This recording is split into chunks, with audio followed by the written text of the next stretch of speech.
मुजफ्फरनगर के राहत शिविरों में दंगा पीड़ित बच्चों की मौतों के बीच अखिलेश सरकार के मंत्री फिजूल खर्ची में व्यस्त हैं।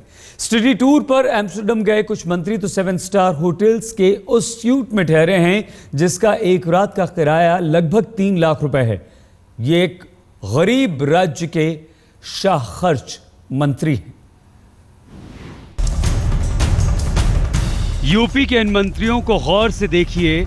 नीदरलैंड के एम्स्टर्डम शहर पहुंचे हैं उत्तर प्रदेश के ये मंत्री। आजम खान हैं, राजा भैया हैं, कुल मिलाकर 9 मंत्री पहुंचे हैं एम्स्टर्डम। लेकिन काफिले में कुल 17 लोग हैं। स्टडी टूर पर निकले हैं, लेकिन शाही ठाट बाट के साथ यकीन न आए तो जरा इस होटल पर गौर कीजिए।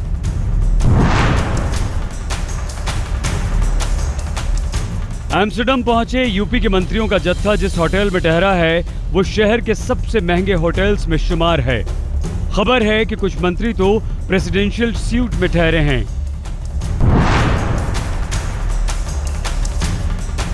यूपी के कुछ मंत्री जिस प्रेसिडेंशियल स्यूट में रुके हैं उनमें एक रात रुकने का किराया 3200 यूरो यानी 2,70,000 रुपए से भी ज्यादा है।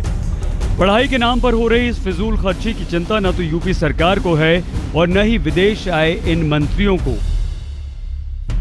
स्टडी टूर पर निकले यूपी मिनिस्टर्स का जत्था फाइनली एम्स्टर्डम पहुंचा।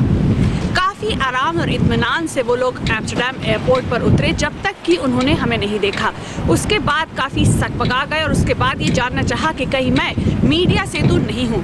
फिर धीरे धीरे ध्यान से वो पहुंचे अपने मर्सिडीज और वैन में। 2 तस्वीरें आपके सामने हैं। एम्स्टर्डम की तस्वीर देखिए तो मुजफ्फरनगर के राहत शिविर मखमल में टाट का पैबंद लगते हैं। राज्य के मंत्री जब एम्स्टर्डम में गर्म कमरों में आराम फरमा रहे होंगे तो उस वक्त मुजफ्फरनगर के दंगा पीड़ित राहत शिविरों में तिल तिल मरने को मजबूर होंगे।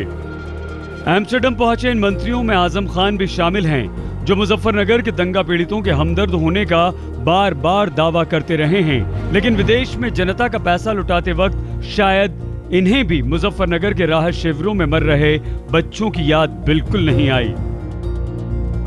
स्टडी टूर पर जाना गलत नहीं है, लेकिन गरीबी से जूझ रहे राज्य के मंत्रियों की यह शाह खर्ची क्या सही है? जनता के पैसों पर विदेश में जाकर ऐश करना क्या यूपी के इन मंत्रियों को शोभा देता है? यूपी सरकार और उनके इन मंत्रियों को जनता के इन सवालों का जवाब देना ही होगा।